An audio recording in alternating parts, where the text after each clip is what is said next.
Hi, I'm Felix of Felix's Amos Cookies, and along with my mom, Laura, we are Felix's Amos Cookies. Our product is the polvoron. Does anyone know what a polvoron is?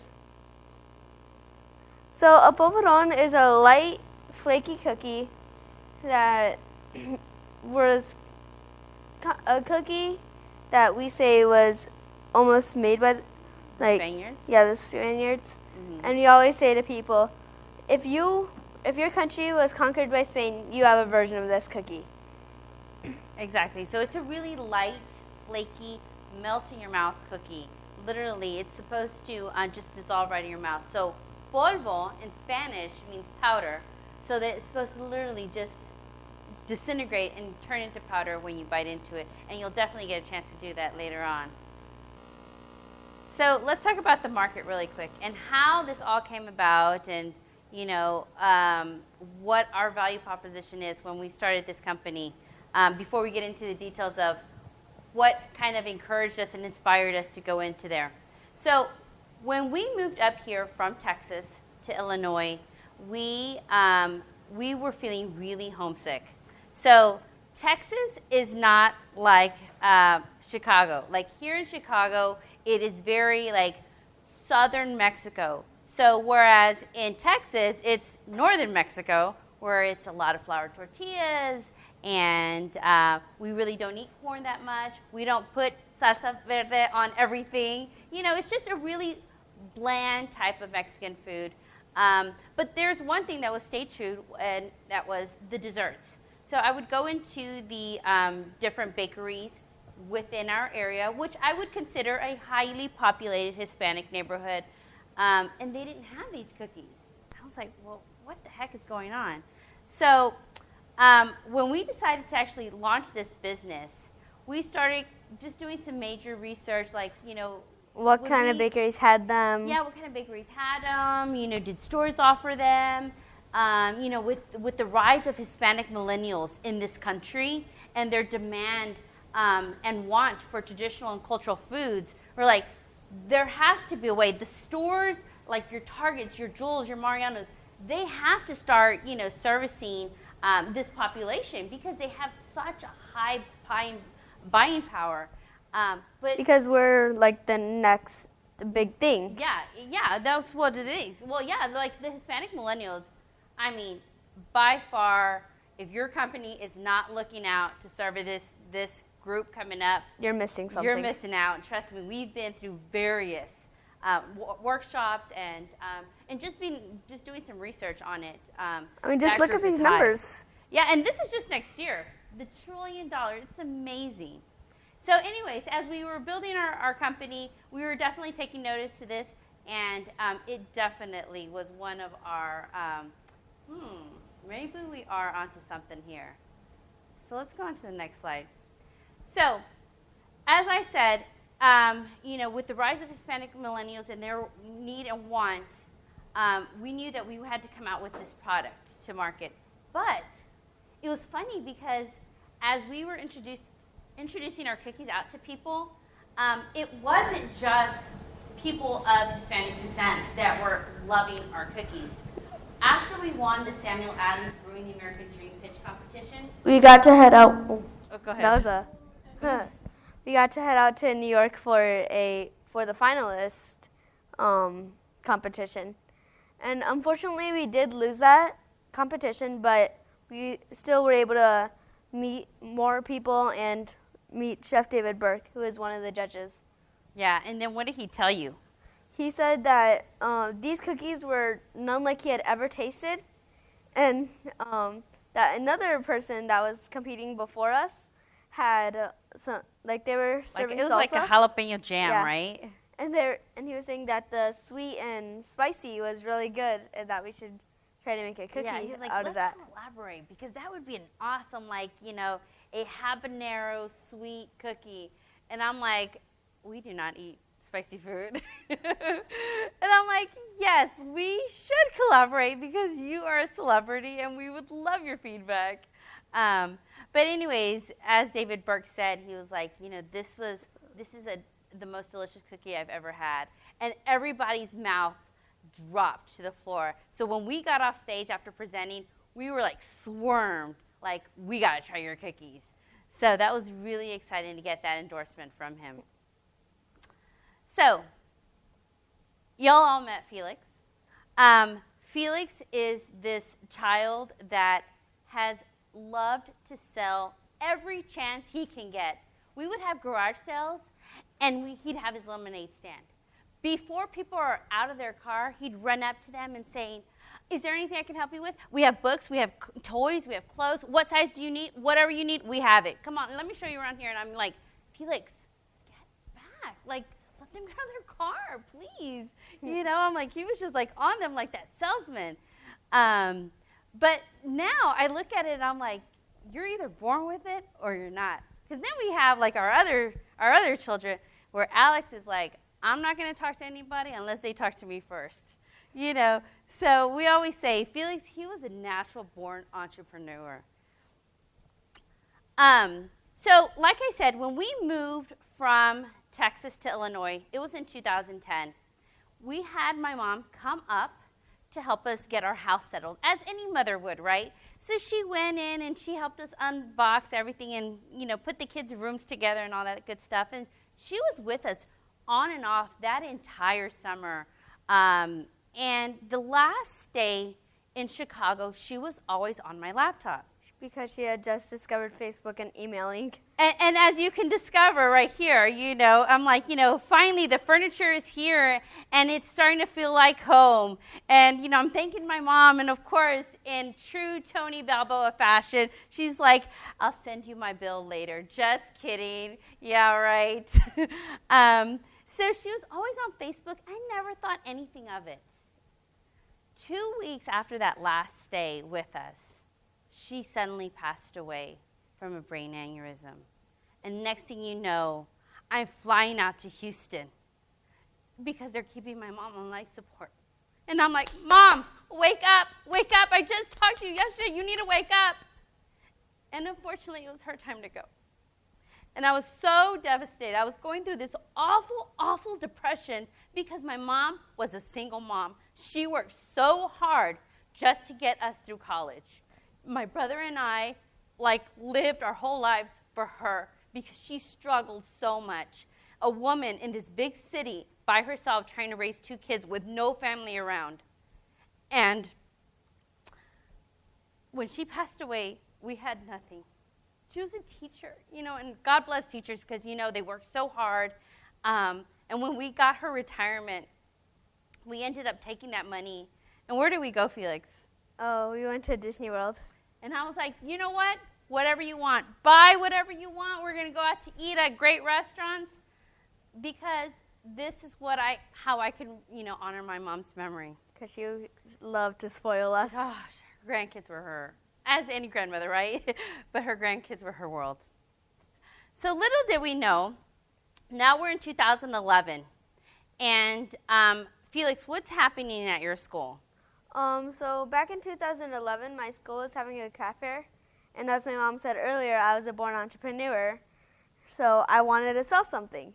So I'd asked my mom if I could sell something. At first, she was very hesitant because she had just had my little sister. My grandma had just passed away. And here I am, a little 6-year-old, trying to start selling something. Every day he was coming home. Mom, I got to get a table. Mom, I want to sell something. Mom, you got to help me sell something. I'm like, Felix, honestly, I don't want to have anything to do with this table. Please just, like, enough. But the kid is so persistent.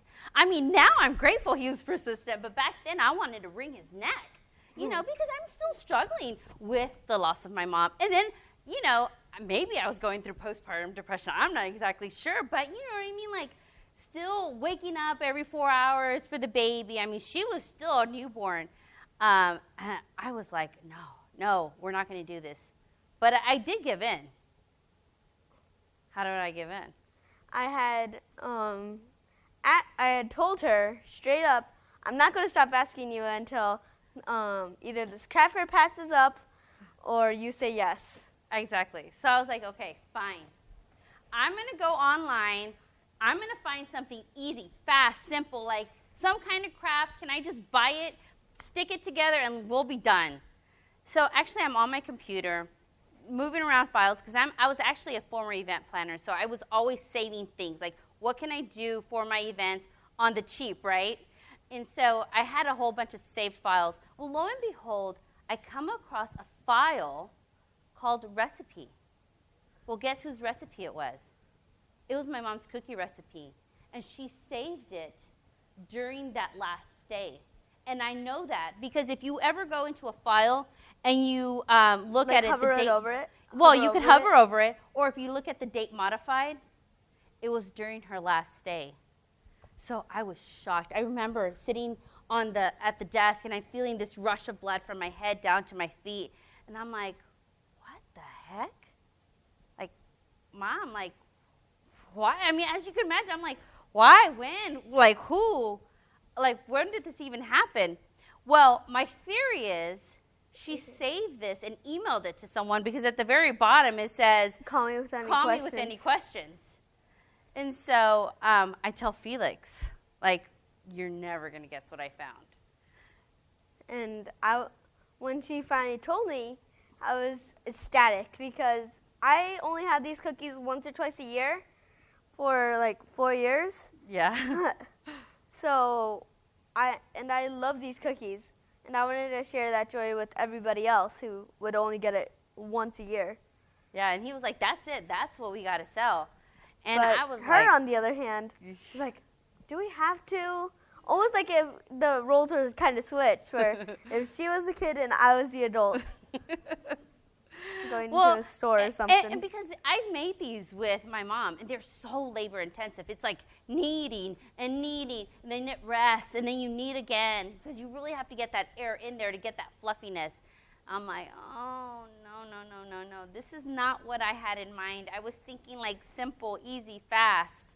But he was like, no, Mom, we have to sell Grandma's cookies. Like I said, they would be a huge hit. And she was like being all sarcastic. Fine, if you think you can do a huge hit, we'll call it Felix's Famous Cookies. And I was like, she totally meant that as a joke, but I took it the other way and was like, Mom, that's a great idea. Let's call it that. He's like, I love that name. I was like, oh, I was totally joking.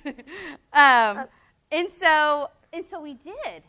We started this cookie company. But wait, you forgot to mention the most important part. What was the hook? Oh, yeah, the hook. So even before we had come up with a name, she was still very hesitant. But I told her, Mom, any money that you make will go to charity in Gamma Toadi's name. So I couldn't say no. It's for my mommy who worked so hard for us. I was like, this is a great way for me to honor her memory with her grandchildren. And if it's something that he wanted to do to honor her, like, how could I say no to this, right? So we did. And so it started. He was 6 years old. Here we are, making our very, I don't know, I mean, we say it's our first batch, but really, like, we made like 3 batches until we actually came out right. Because if you look back at the recipe, it doesn't say any, like, almost real, like, measurements. Everything is like, add cinnamon, put some water to boil. And it's like, come on, Mom. I'm like, you have to give me a little bit more here. And so anyhow, we ended up doing it. And to my surprise, they were a huge hit, right, Felix? Yeah. You could see on the sign over there, it says, sold out, see you next year. So we went in that very first year, and we sold out at the end of the show. Year 2, we sold out when? Do you remember? Like halfway through. Halfway through the show. And that was because we brought more cookies. And that was this year. So that was year 2. Year 3, we now come in with like 20 dozen cookies. And we sell out in 2 hours. And people were coming up to us telling us, we'll buy your samples. Yeah, we came back just for your cookies. And those broken cookies, like, I'll buy them. And we're like, you can have them. Like, seriously, like, no, please. And then we started getting calls. Do you remember that? Yeah. Well, not really. Yeah. Well, we started getting calls from people who had attended. Do you remember they had attended Like the they had craft a fair? worker or. Yeah, and then I guess they gave it to like their HR person, and the HR company called me and said, you know, our employee was at this craft fair. She brought back some of your cookies. They're amazing. We'd like to give them out to our clients. And we're like, well, we don't do that. This is like just a hobby. And I vividly remember the lady telling me on the other line, like, well, I would have easily put in a 40-tin order. And I'm like, ugh. You know how much money that could have made us for our nonprofit? And so I hung up the phone, and I was telling Felix, and I told my husband, I was like, maybe we're onto something. You know, maybe we should do this because we can't find them at any of our local stores, like I had said before. There's nothing like them around here, not even in the shelves, not even in your supermercado. Nowhere could we find these cookies. And so I was like, maybe we should. So we went from a hobby into a business in 3 years.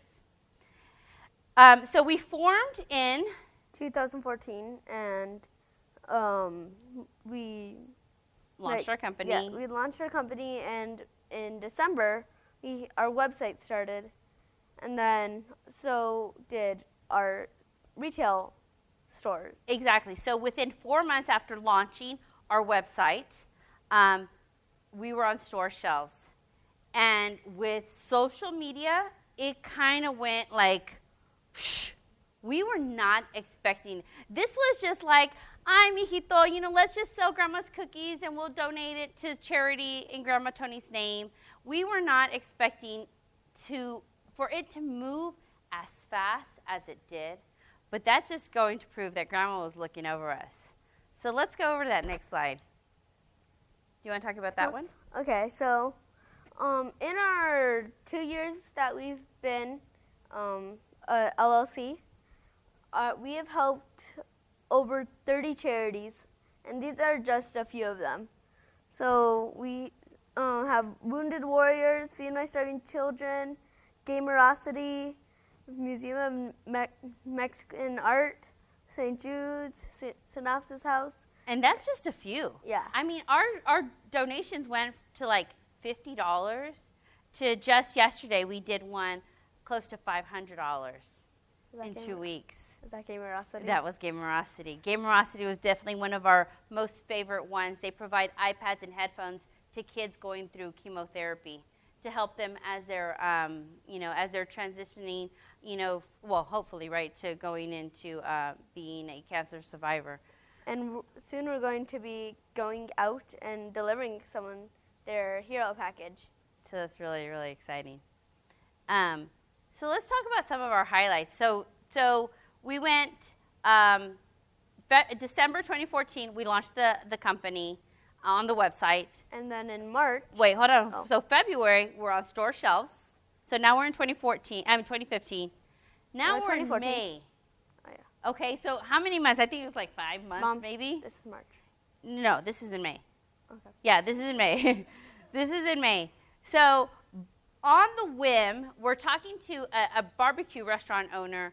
Was my third grade teacher's one of their best. Classmate, like a classmate. Yeah. So being from Texas, we are always looking for good barbecue, by the way. So we're talking to him, and we're telling him, like, yeah, we started this cookie company. And he's like, you should apply for this Samuel Adams Brewing the American Dream. But you got to do it now because they're about to, like, cut off the application.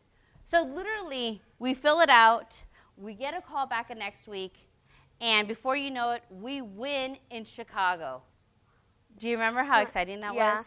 But what was like even more surprising is that they had like 3,000 applicants from across the Midwest region, and they only chose 8, I think, as a finalist for Chicago. Yes. And we were just surprised to do that, and we were like, it's okay if we don't make it past year. We've already made that little step. And then when we did the actual presentation, we were even more surprised the next week when we got the call back from them. Yeah. So that was even more surprising. Yeah. And then when we won, I was like, I didn't even think we were going to win because I'm closing out like my whole pitch thing. Like, I'm just not sure how our Mexican cookies would taste with some beer. And I was like, and my husband's like, eyes like lit up like, why would you say that? And I'm like, well, I don't know. It just came out. And next thing you know, Jim Cook's announcing us as the winners. And that day literally changed our lives because sitting in the audience was a gentleman named Juan Saldaña from the Illinois Hispanic Chamber of Commerce. And he came up to us right away and he was like, I got to get you guys on board. Like, we need to do something big with you guys. I can feel it. I can sense it. I know it. So let's go to that next slide. So we were telling him, like, we don't have any money. We don't know how to grow our company. And he was like, we got to do a crowdfunding campaign. I'm like, okay, here's the thing about being Mexican. Like, we have our pride. We don't like to ask people for anything. You know, like, we'll do it ourselves, even though it'll kill us. He was like, no. He was like, we're going to start this crowdfunding campaign, and we're going to do it at the Illinois Hispanic Chamber of Commerce Business Expo in front of thousands of people. And I bet you we're going to raise some money. And at first I was like, okay, well, let's just ask for like $3,000. He was like, no, we're going to ask for $12,000.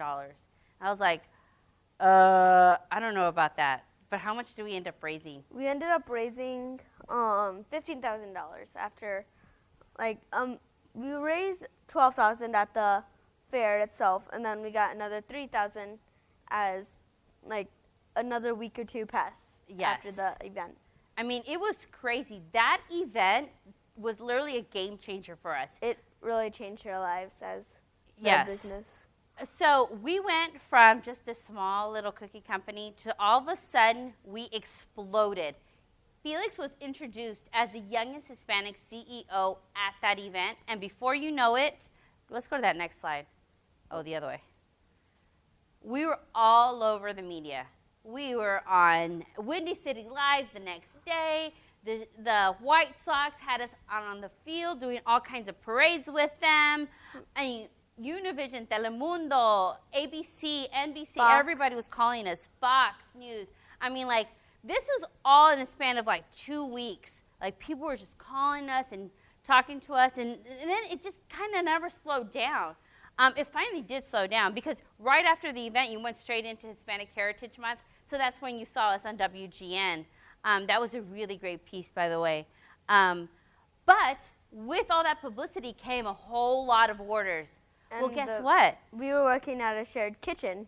Oh, and when I say it's tiny, this stage is bigger than the place that we were working at.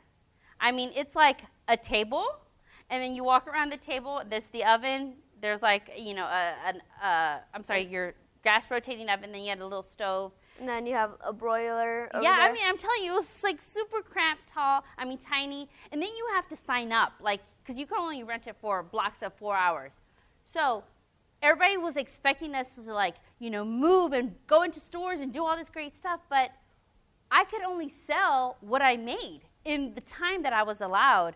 And we knew something had to give.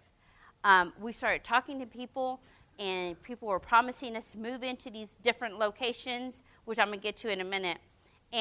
But they were basically forcing us, like, hey, with that money you just raised, you got to move into your own space because that's the only way you're going to grow. And I'm like, yeah, you're right. We're going to do that. So we did. We ended up grabbing some of that money that we raised, and we found a location. It was just a warehouse. But it was good because it's really close to our house. It's like 5 minutes away from our house. Yeah, and piece by piece, we started buying the equipment. You want us to tell them how we did it? Oh wait, go back. So in the beginning, it was very bare, nothing. Like all the floors are cracked up, the walls are cracked up, nothing was finished. So we had to put some real money into working this manufacturing facility. And everything was used. So everything was like, I bought it at a garage sale, or I bought it on eBay or on Craigslist. And it may not be new, but hey, it's new to us, you know. But you know, if there's a will, there's a way, right? So now we have this beautiful kitchen that we've ended up putting together. And it was over a course of like 4 or 5 months. I think it might have even been 6. Yeah, you're right, actually. So let's talk about lesson learned, because I was, as you remember, I was saying people were like pushing us. You got to grow, you got to move, and all these orders are coming in. I couldn't fulfill them on time, and I was having to turn down orders.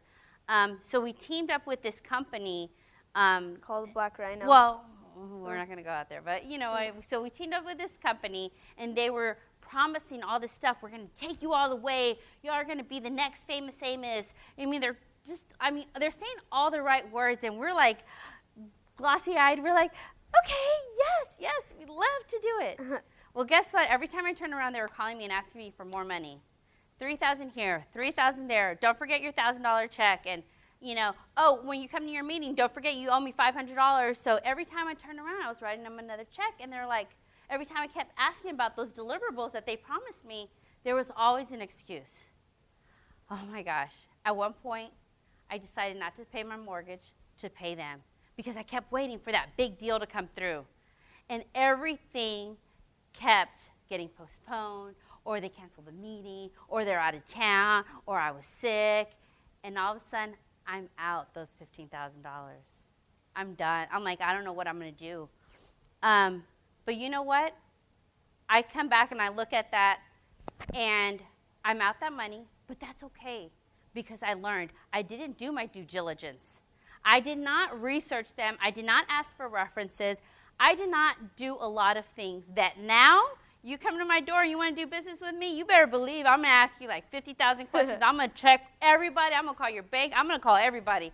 Make sure that you are a legit company, that people like to do business with you, because I will never, ever be scammed out of money again.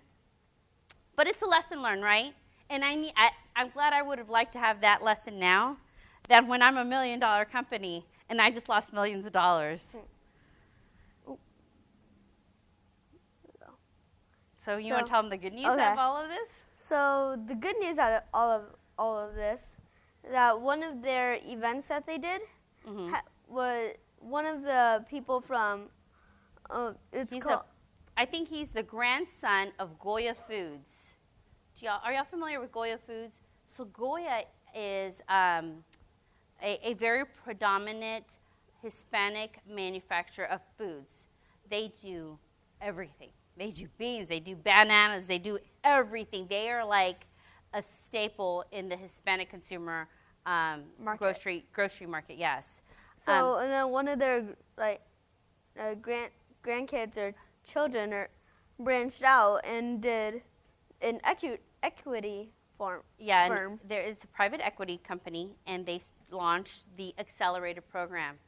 So they came to us and said, we love your story, we love your product, we want you to be a part of the first cohort that graduates from our Accelerator program. We will hand walk you through getting in front of distributors, getting your brand nailed down. And I'm like, thank you. And I'm sorry, how much is it going to cost me? Nothing, it's free. Oh, God bless you. And so we were so excited. So that's actually an ongoing program. And the connections that Goya Food has are amazing. And they're free. And we're like, you know what? Had it not been going through that whole ordeal, we wouldn't have met through them. So, you know what? I'm like, that's okay. Lesson learned. And everything happens for a reason, as everything that has happened with this whole company. Had we not moved to moved to Illinois, my mom would have never come up. She would have never been on Facebook, So we're really excited to be part of that program. So once we hit grocery stores, you guys will probably be one of the first to know. So us today, you want to tell them all about us? So now that we've kind of moved into our facility, everything's working, we had to get a bigger staff to get the more orders. So we were able to get 5 more people who have been amazing. Yeah. And we could fulfill orders. That's the best feeling. Like, an order comes in, I could fulfill it today. Whereas before it'd be like, okay, you ordered today, I might not be able to get it to you till Friday because that's the next available open date on the calendar for the kitchen. So it's really nice. It's so great. We can go in at 8 o'clock. I can go in at 2 in the morning. I can go in whenever I want. It's the best feeling, being able to be there, fulfill large orders, get big clients coming into us and saying, you know what, we're celebrating Hispanic Heritage Month. Can you do 3,000 cookies? Sure, no problem. I get it to you next week or whatever, you know. It's just the greatest feeling ever. Would you agree? Yeah. It is. So let's go on to the next one. So it is with great pride that we stand in front of you today. Right, Felix? Yeah, would you agree to this? Yeah. As we said earlier, it's all about Grandma Tony. The charities, it's all about, that's Grandma Tony. Yeah. And we've even come down to the hashtags like eat cookies and help others, because that's what it comes down to. A portion of every cookie sold goes back to a different charity every month in memory of Grandma Tony. And we just feel so blessed and honored to carry on her tradition, to carry on our family tradition and a piece of our culture with everyone. And we really are positioning our company to be the next major cookie sensation. So we thank you guys. Do you want to let them know where they can find us? Yeah, so you can find us at www.felixandamoscookies.com. Our Facebook, Instagram, Twitter. There's our email address. Yes. So like us. Go on to Facebook. Go on to Instagram. Follow us. Follow this amazing journey that we're in. Tell your friends. Buy cookies. We have some coupon codes out there. So if you are looking for a great Christmas gift or birthday gift or anniversary, you know, consider us instead of your typical edible arrangement or your gift basket that you'll probably pay twice as much for, because you'll still not only support a small business, but you'll be able to support a nonprofit organization as well. And we actually have some cookies in the back to sell. Yes, absolutely. Well, thank you all so much for everything. Thank you for your time. Do you have any questions? Yeah. Okay. Where do you see the business in the future? Do you want to do more different varieties of cookies, and I saw that you're doing wedding packages. Where do you want to branch out? So we're actually starting to work with somebody or he wants us to work with him to get a lemon cookie out, like a lemon glazed cookie. Yeah. So for the most part, we definitely want to expand the product line. So that's definitely on the horizon and in the pipeline. But as far as like where we want to go retail-wise, right now we're going to focus on our internet sales, because that is our bread and butter. That has kept us busy enough that we don't need to go into the retail markets just yet. Number one, we don't have the money. And number two, I don't have to pay for slotting fees. I don't have to pay for marketing campaigns that are so expensive. You know, you go into a store, they want you to have sampling, which means free product. Now I got to pay somebody to be there to give out free product. So all that money adds up. Whereas I can go onto Facebook and tell everybody to please like and share, and before you know it, I just sold just as many, and I made more of a profit. So we're going to focus our efforts right now on our online. Yeah, and then slowly, as we're working with AUA, the accelerator program, they will baby steps, and that's what they kept telling us, baby steps. You know, you guys will eventually get there.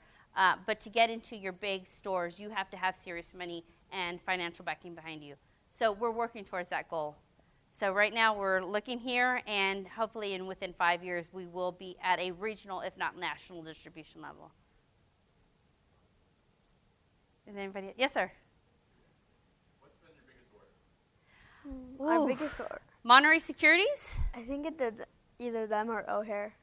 Yeah. So Monterey Securities, they're the ones that do all the security for the Bears. The Cubs?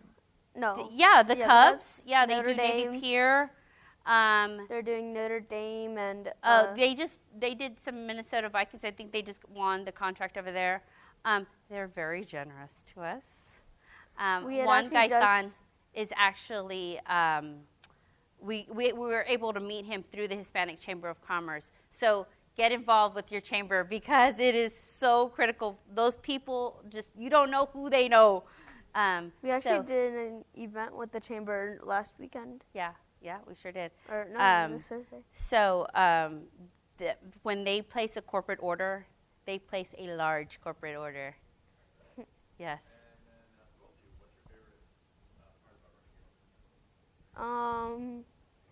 Probably like we know that most of the profit,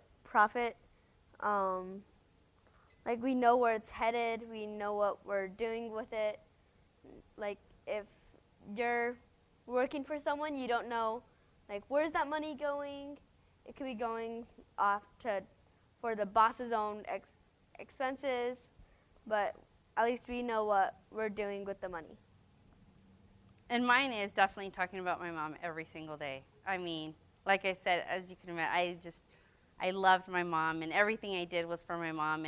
And it saddens me that she's not here to see this, but had she not passed, then we wouldn't be standing in front of you. So I love the fact that I get to talk about her and share her story and her love for us. And I always say that even though we didn't get, thousands of dollars from her inheritance, but this is our inheritance, this cookie company. This is what she was able to leave us. Yes. Yes, sir. I Facebook stalked you, so I know that you've been on Chicago's Best. You got to meet Ricky Payton, and you've had a lot of opportunities like Sam Adams. I believe you met Buddy Valastro. We did. So who else maybe have you met, or what's been your favorite opportunity like that? Well, as you said earlier, we also met Jim Cook, the CEO of Samuel Adams. Who else? Well, we just recently met Nelly Galan. She is the former president of Telemundo.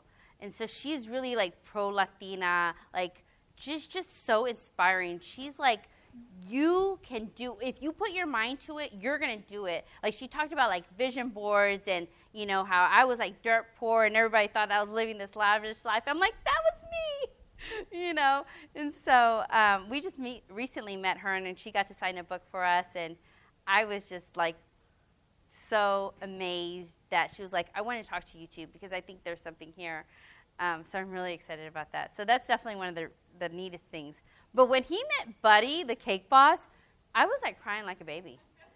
And he was like, Buddy, it's so great to meet you. And like, so Buddy's calling him Buddy. And he's like, it's so great to meet you. I'm like crying. I'm like, sir, you just don't understand. Like, Felix watches you all the time. And he looks up to you. Mom, that was kind of your face when you met Nelly. Oh, that was. I know. I'm just like kind of really sentimental about stuff like that. But it was really, really cool. And we've met the governor. It's so kind of like crazy that the governor like knows us by name. Bob Dole. Huh? Bob Dole. We just recently won the 10th Congressional District Leadership Award. And Bob Dole like knows the whole family. He's like, how's Alex doing? And we're like, oh yeah, he's doing great. And it's really neat. It's been really exciting for us. And I don't know, I guess one day we'll get to be on the Today Show or Good Morning America. We did apply for Shark Tank in case that question comes up. We did apply. They haven't called us back yet. But, so we'll see. That's it. I mean, any other questions? Yes, sir. You know what? I had to learn because I don't cook and I don't bake. I like to go out to eat. So I had to learn how to do it, make cookies. But you know what? Felix, he loves to bake. He's always in the kitchen with his tias making cookies and cakes and cupcakes. Do you like cake pops? No, not cake pops?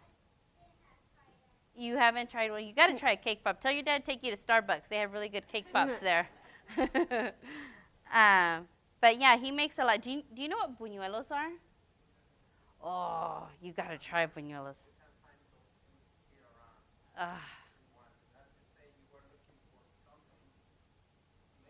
Mm-hmm. Yeah. Yeah. Uh-huh. You know what? And we get that all the time. And that makes us so excited. Like, people will say, I remember this in Mexico. Yeah. I remember my mom used to make this, my grandma. Or I'd make it with my abuelita or whatever. And it's just like, oh, I know how you feel.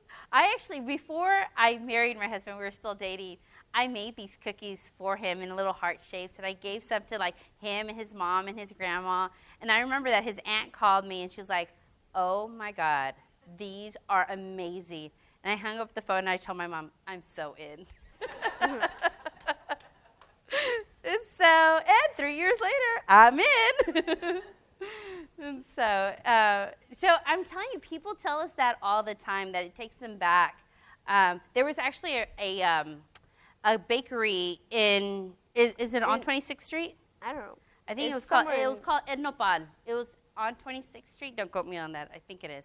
It was. That closed down in Chicago. I guess they made our cookies, and they were very similar. So when we're out doing festivals in Chicago, people are like, always saying, these are just like Nepal. And yeah.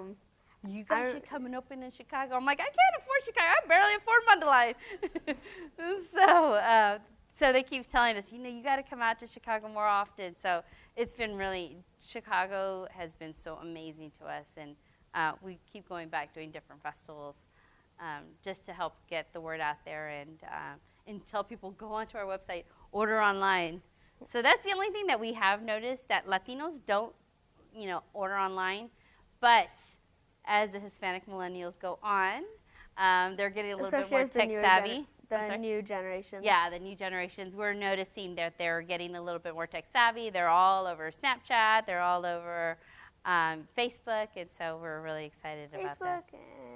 Yeah. Instagram. Instagram, yes. Instagram.